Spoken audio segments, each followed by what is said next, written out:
Salut à tous, bienvenue sur cette vidéo un peu plus atelier, je pense que je vais appeler cette série l'atelier de Nico. Et du coup pour ce premier épisode, on va essayer de faire un projet que je souhaitais faire depuis un petit bout de temps, c'est ce que j'appelle un PC sleeper. Alors, pour vous donner un ordre d'idée, un PC sleeper, c'est un PC... le terme sleeper a été pris directement du monde automobile où en fait tout simplement on va prendre une voiture lambda basique qui n'a pas de prestige ou quoi et on va lui mettre le plus de puissance possible de manière à ce qu'on ne puisse même pas voir que cette voiture elle a une quantité phénoménale de puissance pour pouvoir en fait surprendre un peu entre guillemets l'adversaire. Et du coup c'est ce que je voudrais faire mais avec un PC. Ça a déjà été fait par des youtubeurs bien plus grands que moi bien évidemment. Mais j'aimerais faire un petit projet comme ça. Alors ce sera pas la machine avec le plus de puissance possible et imaginable, ce sera la machine avec le plus de puissance que j'ai déjà sous la main.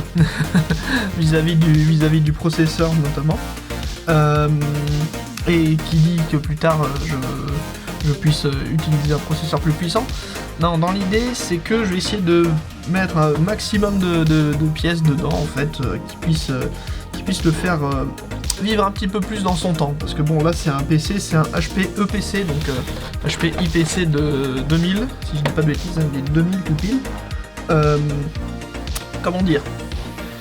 Il a fait son temps. Comme vous pouvez le constater à l'autocollant, là, c'est un Pentium 3. Alors... Pour la question, ce PC je ne l'ai pas acheté, je l'ai trouvé dans les poubelles. Donc bon, je l'ai testé, parce que j'ai acheté une brique quand même d'alimentation, voir s'il avait un système d'exploitation ou des trucs du genre dessus. Il veut pas booter sur le disque dur, donc peut-être que le disque est mort. Quoi qu'il en soit, je sais qu'il fonctionne, il m'a déjà affiché une image, tout ça. C'est juste que bon, bah dans l'idée en fait, il y a des machines qui sont plus intéressantes à préserver dans l'histoire. Parce que bon là, pour être honnête, celui-ci il a fait son temps et l'idée de le restaurer serait stupide. Bon voilà quoi, j'ai quand même donné un petit coup de propre parce que bon il était vraiment sale et même si là on trouve encore quelques petites rayures, mais là je pense que ce sera plus, on va dire que ça va plus être quelque chose qui va être dans son cachet en fait, voilà. Donc dans l'idée, je vais essayer de mettre un maximum de puissance que j'ai sous la main. Et du coup pour ça déjà on va essayer de partir sur une carte mère, je sais plus où elle est là-bas. Donc dans l'idée pour la carte mère, voilà je pars sur cette carte mère Asus. Donc c'est une ROG Strix Z370 Gaming. Elle est bien dans le champ, non elle est pas vraiment dans le champ, là elle est dans le champ, impeccable. Donc c'est une ROG Strix Z370 Gaming. Et du coup en fait c'est une carte mère ITX, hein, vous voyez à la taille de ma main, elle est vraiment petite. Elle est déjà installée avec deux barrettes de 8 Go chacune, donc 16 Go de RAM. Et là-bas dessous on a un Core i3 de 9ème génération. Alors un Core i3 de 9ème génération, c'est pas un processeur extrêmement puissant on va dire, mais ça a déjà quand même 4 cœurs et je sais plus si c'est 8 ou 4 threads. Enfin quoi qu'il en soit, il a quand même suffisamment de patates pour pouvoir faire tourner quelques jeux. En parlant de jeux, pour la carte graphique, hop, on va mettre ça de côté, pour la carte graphique, je pars là-dessus. Alors, à première vue, on ne sait pas trop ce que c'est. Dans l'idée, c'est une... alors voilà, hop, voilà. Donc c'est une Intel Arc, c'est quel modèle déjà ? La 380, 6 Go de mémoire vive, donc c'est quand même assez intéressant. Et pour la taille en fait voilà quoi, c'est une carte graphique, elle fait la taille de la carte mère en fait. Donc c'est aussi par condition d'espace. Déjà pour ça, on a la carte graphique, la carte mère, mais pour faire tourner tout ça, il faut bien un peu d'électricité. Du coup, j'ai opté pour une alimentation, tac. Une FX500 de chez Silverstone, donc 500 watts 80 plus gold, ce qui est plutôt convenable. Alors le seul problème c'est que j'ai mal regardé, bon voilà c'est ma faute, hein. C'est une alimentation qui est pas modulaire, donc elle a tous les câbles attachés et je peux pas les enlever. Ce qui est un peu chiant, je vais pas vous mentir, mais bon après on va faire avec, hein, on va bien essayer, si ça marche pas au pire je fais sauter la garantie et je dessoude quelques fils, hein, on va dire. Mais on va essayer de respecter un peu ça. Donc on va essayer de caser tout ça là-bas dedans. Pour le stockage, ce sera un petit SSD M.2, je sais plus s'il fait 1 Tera ou s'il fait 500 Go. Mais quoi qu'il en soit, on va essayer de faire en sorte d'avoir un PC relativement propre. Donc c'est parti, on va déjà commencer un peu à observer la bête. Donc on va démonter un peu tout ça. Hop, nous voilà avec le PC. Alors je me heurte à un premier petit challenge vis-à-vis du PC, c'est que je pars avec un panneau arrière qui n'est absolument pas standard. Pour vous donner un ordre d'idée, tac, ça c'est le panneau arrière de la carte mère. Et du coup, donc comme vous pouvez le constater, bah ça marche pas parce que j'ai déjà des prises juste ici. Dans l'idée, c'est pas la fin du monde, c'est juste qu'il va falloir peut-être jouer un peu de la disqueuse ou de ce genre de choses pour pouvoir ensuite, finalement, installer la carte mère correctement dans le boîtier. Pour ça, déjà, on va démonter un peu la machine. Hop, donc, tac. Je l'ai déjà démonté pour vérifier si la machine pouvait démarrer. Et le problème, c'est que vu que ce sont plus des PC d'entreprise, des fois, ils les protègent avec des serrures qui étaient censées être là. Bon. J'ai fait un petit peu le cambrioleur, hein, j'ai carrément percé la serrure histoire de l'annihiler, on va dire. Et bon du coup ça a porté ses fruits parce qu'en fait vous voyez c'est la serrure qui vient bloquer le disque dur. Hop, pour démonter tout ça, tac, voilà. Donc ouais, le boîtier il est quand même bien jaune, il est bien jauni, il est bien dégueu, mais en fait il est propre, hein, je l'ai nettoyé tout, normalement on peut ne pas choper de maladies bizarres en touchant le boîtier. Si j'en chope une, tant pis pour moi, hein, j'aurais mieux fait de le laisser là où il était. Quoi qu'il en soit, là on va avoir le disque dur, donc comme vous pouvez le constater, déjà c'est un vieux disque dur, hein, parce que c'est l'IDE. Hop, c'est l'IDE avec du Molex. Donc hop, pour le disque dur, on est sur un disque dur de chez Seagate, et c'est un Seagate de 10 Go. Donc pour ceux qui aiment les disques durs, hein, c'est proche du disque dur de la Xbox première du nom, si jamais vous voulez savoir. Là c'est 10 Go, je sais pas si la Xbox première du nom avait un disque dur de 10 Go. Bref, quoi qu'il en soit, c'est à peu près le même modèle, donc c'est dans la même période, hein, forcément. Donc Seagate de 10 Go, donc déjà ça on va le mettre de côté, parce que de toute façon ce qui va se passer, c'est que y a beaucoup de choses qui vont sauter dans le boîtier. Donc là ensuite on va, hop, ouvrir comme ça le capot, tac. Donc là, tout de suite, on est dans le cœur de la bête, plus ou moins. À première vue, en vrai, la carte mère est bonne. Hein. La carte mère est bonne, j'ai la brique d'alimentation, bon, pour être honnête, je m'en servirai plus. Tac, hop. Et donc pour démonter, hein, c'est très simple en vrai. Vraiment pas d'ambiguïté. Et du coup, il a un lecteur CD-ROM et il n'a pas de lecteur de disquette, ce que je trouve assez rigolo pour un ordinateur des années 2000. Alors que beaucoup à cette époque-là en avaient encore. Quoi qu'il en soit, hop, là on a le lecteur DVD, c'est un DVD, non c'est juste un lecteur CD, pardon. Donc là, lecteur CD, c'est un format ordinateur portable, hein, comme vous pouvez le constater, et du coup il avait qu'une seule prise IDE, donc il doit être spécifique au lecteur CD, de cette époque-là, étant donné que je ne connais pas trop les PC portables de cette époque-là. Donc dans l'idée, voilà. Après, ce que je vois, c'est qu'il y a des connecteurs, donc si ça se trouve... Non, je pense pas. Enfin, quoi qu'il en soit, voilà. Je l'ai testé et en vrai, j'arrive pas à comprendre pourquoi il n'arrive pas à s'ouvrir. J'ai vérifié le mécanisme, tout. J'ai essayé de le faire de l'ouvrir. Enfin, du moins, je l'ai ouvert manuellement avec le petit trou là pour les trombones, tout ça. Mais je peux l'ouvrir, hein, il s'ouvre, mais et il arrive à lire aussi. Mais le problème, c'est que du coup, voilà, il veut pas. Comment dire, il veut pas s'ouvrir tout seul en fait, voilà, tout simplement. Donc bon, tant pis pour lui, hein. De toute façon, la seule chose qu'on va peut-être faire, c'est récupérer du coup la façade pour pouvoir la recoller ensuite sur la façade du boîtier. Parce que l'idée, c'est quand même que l'aspect extérieur de la machine soit complètement indécelable de l'intérieur en fait. Voilà. Là ensuite on arrive du coup un peu plus au cœur de la bébête. Donc on va enlever tous les câbles, tac, hop, voilà. Donc là déjà on va pouvoir commencer à enlever un peu de la vis. Par contre dans l'idée, si je dis pas de bêtises, on va peut-être enlever déjà ces connecteurs là. Donc là le connecteur du panneau avant. Parce que si je dis pas de bêtises, il fallait que j'enlève ça d'abord. Ouais, que j'ai une vis là, une vis là, une vis là, une vis là-bas dessous. Tac. Ouais, j'ai pas un super retour d'écran. Là. Donc une vis ici et j'ai une vis dans le coin là, si je dis pas de bêtises. Ouais, elle est là. Elle est cachée là-dessous. Du coup, faut que j'enlève ça en premier. Ou alors je peux juste enlever ça. Oui, je peux juste enlever ça. Ok, bon. C'est déjà un bon début. Là, voilà.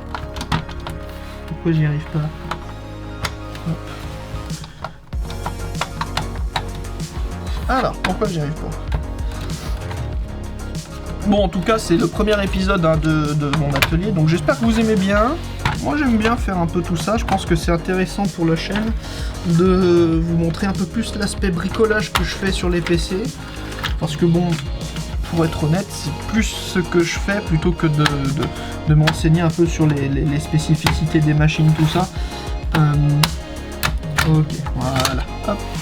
Donc, en vrai, ouais, c'est plus ce que je fais en règle générale, c'est que je bricole les PC et bon bah voilà quoi, je préfère vous le partager quelque chose dont je suis sûr de savoir faire. En tout cas, sûr de ce que je fais en règle générale. Donc là déjà, il va y avoir aussi une autre petite spécificité, c'est comme vous pouvez le constater, le bouton pour allumer tout ça, la prise n'est pas du tout standard. Des fois c'est des prises qui sont complètement séparées, là c'est une seule petite barrette, bon en soi c'est vraiment pas un problème majeur. Il faudra juste faire attention à quel bouton fait quoi, mais vraiment ça va être très simple à s'en occuper.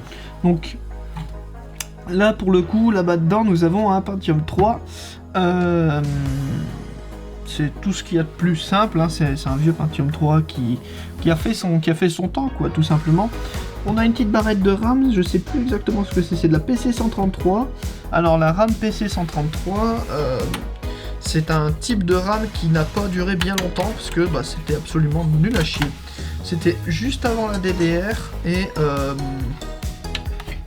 bah, tout simplement en fait, c'était de la RAM que Intel avait créée. Hop, donc la PC133, si on arrive à bien lire. Allez, la caméra fait ton boulot.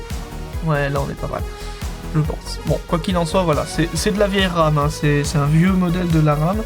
Enfin, de la RAM, c'est un vieux modèle de RAM, un vieux type de RAM. Et d'ailleurs, comme vous pouvez le constater, elle est décelable avec en fait les deux encoches. Alors, je dis que c'est Intel qui l'a créé, mais je crois que je la confonds avec un autre type de RAM qui était en concurrence avec celle-ci à l'époque.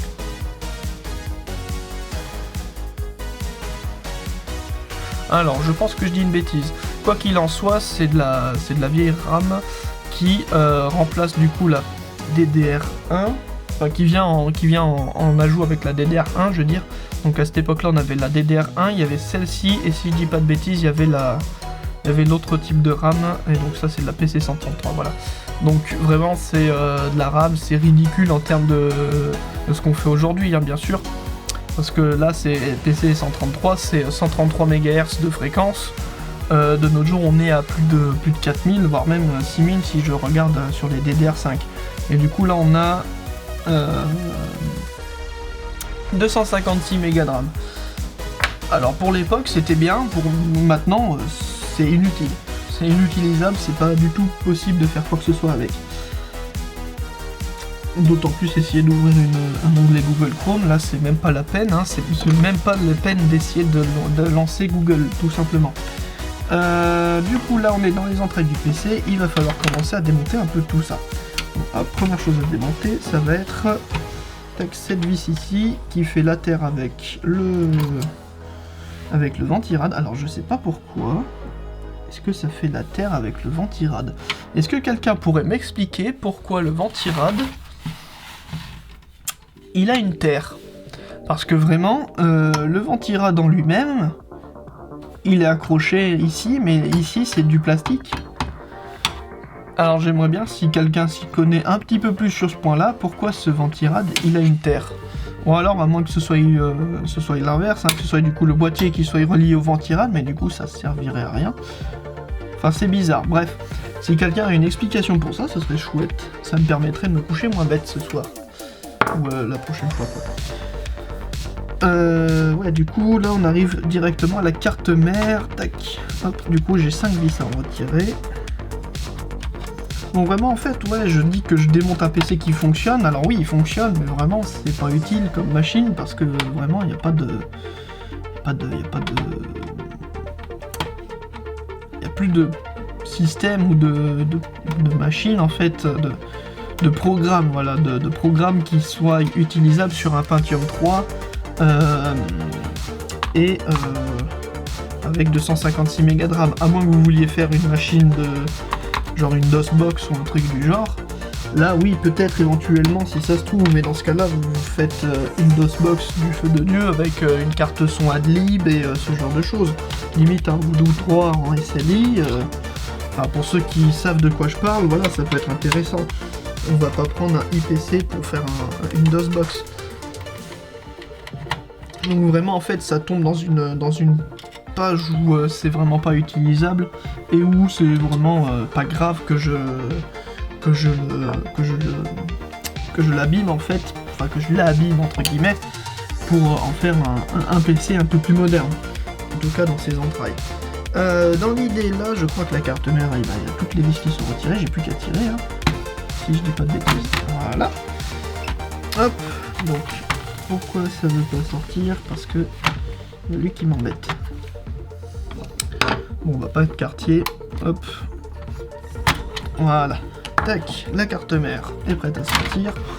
Donc, on se retrouve avec un châssis complet. Voilà. Donc là, on se retrouve avec le châssis directement. Dans l'idée, bon, bah, déjà, je vais vous montrer un peu la carte mère, c'est peut-être intéressant. Donc voilà, donc là, on a la carte mère de base.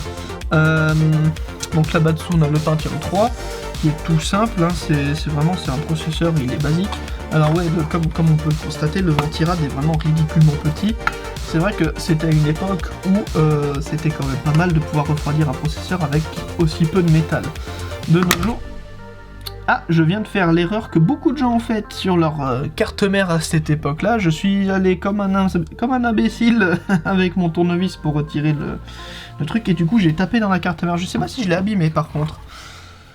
Non, j'ai eu de la chance dans mon malheur, je n'ai pas abîmé la carte mère.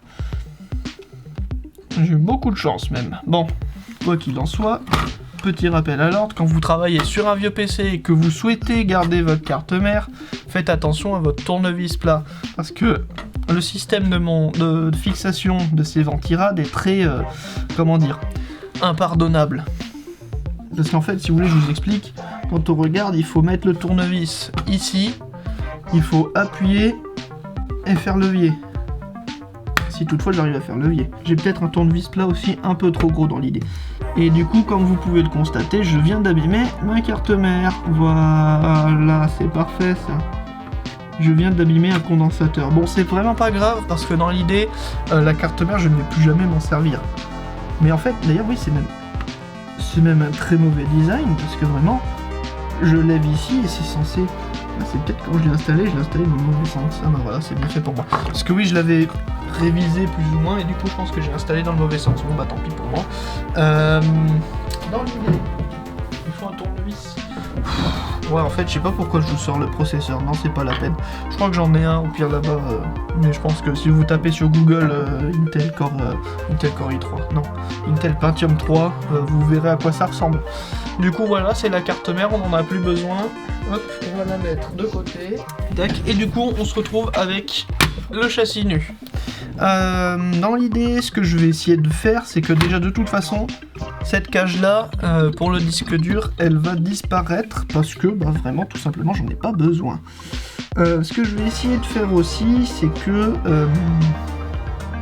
il va falloir changer les points de montage de la carte mère, puisque évidemment, rien n'est standard dans ce boîtier-là.